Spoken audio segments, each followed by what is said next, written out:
Motherless daughters, the unspoken epidemic, fueling Black women's entrepreneurial revolution. Good evening, everyone. Thank you for being here tonight. I'm LeAnne Dolce, host of the Soft Girl Era podcast, and I'm truly honored to share some transformative insights with you today. Recently, I had the extraordinary privilege of interviewing Rolanda Hannon, a visionary truth teller whose work has sparked nothing short of a revolution in how we understand the intersection of maternal relationships, healing, and Black women's entrepreneurial success. Rolanda doesn't just speak truth to power, she empowers through truth. Her courage in addressing what she calls the unspoken epidemic of maternal absence in Black women's lives has created a sanctuary for thousands of women who've been silently carrying wounds they couldn't name. Through her groundbreaking research and compassionate approach, Rolanda has fundamentally changed how we understand resilience, success, and healing in the Black community. What makes Rolanda's work so profoundly disruptive is her willingness to shine light into the shadows we've collectively agreed to ignore. While we frequently discuss daddy issues in our culture, even making them the punchline of casual jokes, we rarely examine the equally profound impact of maternal relationships with the same depth, nuance, and honesty.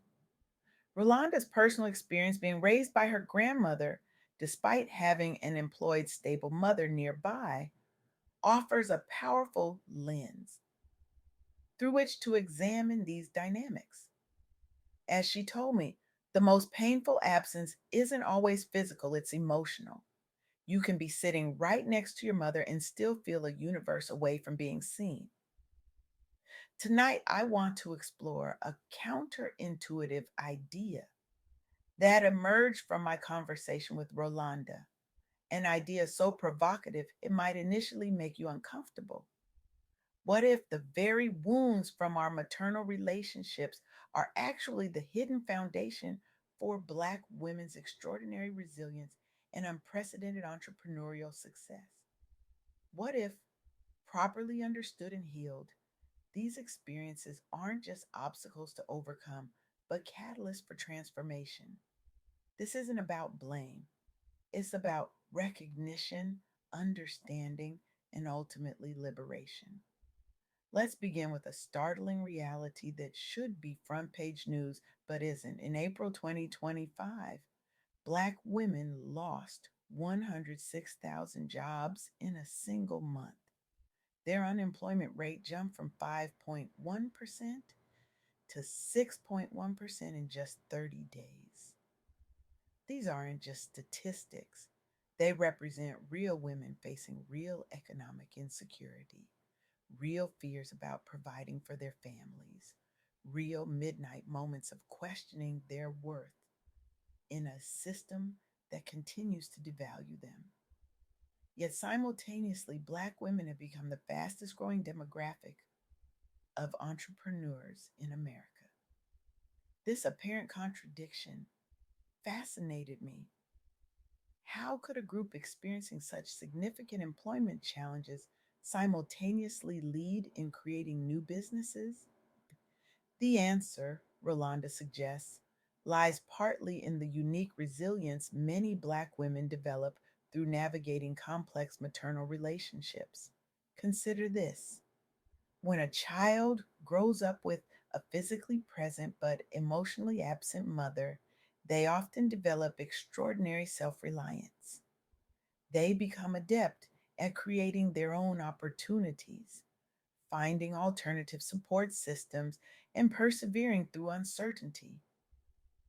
Sound familiar? These are precisely the qualities that define successful entrepreneurs. Take Jasmine, a woman Rolanda interviewed during her research. Raised by a mother who worked three jobs and was physically present but emotionally depleted, Jasmine learned early to solve her own problems, create her own joy, and build her own support systems. Today, she runs a thriving tech company with over 50 employees. When asked what prepared her for entrepreneurship, she said without hesitation, learning to mother myself when my mother couldn't. The data tells a compelling story. By 2024, Black owned businesses were more likely to be started by women than by men. Women now initiate nearly half of all new businesses, 49%, up dramatically from just 29% in 2019. This isn't happening despite maternal relationship challenges. In many cases, it's happening because of the resilience these relationships help forge. As Rolanda powerfully stated in our interview, the very absence that wounded us also taught us to create presence for ourselves. We learned to build what we couldn't find. But this resilience comes at a cost. Many Black women entrepreneurs operate from what Rolanda calls a survival mindset rather than a thriving mindset. They build successful businesses while carrying unhealed wounds that affect their leadership styles, business decisions, and personal boundaries. The entrepreneurial success masks the emotional work still needed. Between 2019 and 2023, Black women owned businesses saw average revenues increase by an astonishing 32.7%. This growth outpaced nearly every other demographic group. Yet, behind these impressive numbers are women often working twice as hard, taking fewer breaks, and struggling to delegate. Patterns that frequently stem from early experiences of having to be self sufficient when maternal support was inconsistent. We've mastered building empires, Rolanda told me, but many of us are still learning how to build healthy relationships with ourselves. This brings me to the second key insight from our conversation. Understanding maternal relationship dynamics is crucial for Black women entrepreneurs because these relationships profoundly shape how we lead, how we build, and how we define success. Consider Tiana, another entrepreneur in Rolanda's research. Growing up, Tiana's mother was physically present but emotionally unpredictable, sometimes overwhelmingly affectionate, sometimes coldly distant. Today, Tiana runs a successful marketing agency but struggles with consistent client relationships. She alternates between over delivering to the point of exhaustion and then pulling back completely when she feels depleted. It wasn't until she recognized this pattern mirrored her early relationship with her mother that she could begin to create healthier business boundaries. Many Black women entrepreneurs start businesses with minimal capital, often using personal savings or family support rather than traditional loans. This isn't just because of historical barriers in banking, though those are certainly real. It's also because many learned early not to expect support from traditional systems. They learned to create their own paths when the expected ones weren't available. This self reliance is a superpower, but unexamined, it can also become a limitation. Rolanda shared a profound observation. Black women entrepreneurs who haven't processed their maternal relationship dynamics often recreate those dynamics in their businesses. Those who felt they had to earn their mother's love may create business models where they chronically undercharge and overdeliver. Those who had emotionally unavailable mothers might struggle to connect authentically with team members or clients. Those who are parentified as children often take on too much responsibility, refusing to delegate even when it's in their best interest. The patterns are subtle but significant, and they directly impact business growth and personal fulfillment. What's particularly fascinating is how these patterns manifest in the industries Black women entrepreneurs choose. Women, including Black women, now dominate entrepreneurship in community services, 68%, and personal assistance sectors, 58%, including healthcare and social assistance. Many are creating the very support systems they wished they had growing up. Take Monique, who founded a thriving community health center in an underserved neighborhood. When asked why she chose healthcare, she reflected, growing up, my mother was always too exhausted from work to take me to doctor appointments. Now I'm creating a place where mothers and daughters can receive care together with dignity. As Rolanda eloquently put it, we're healing ourselves by building the businesses our younger selves needed.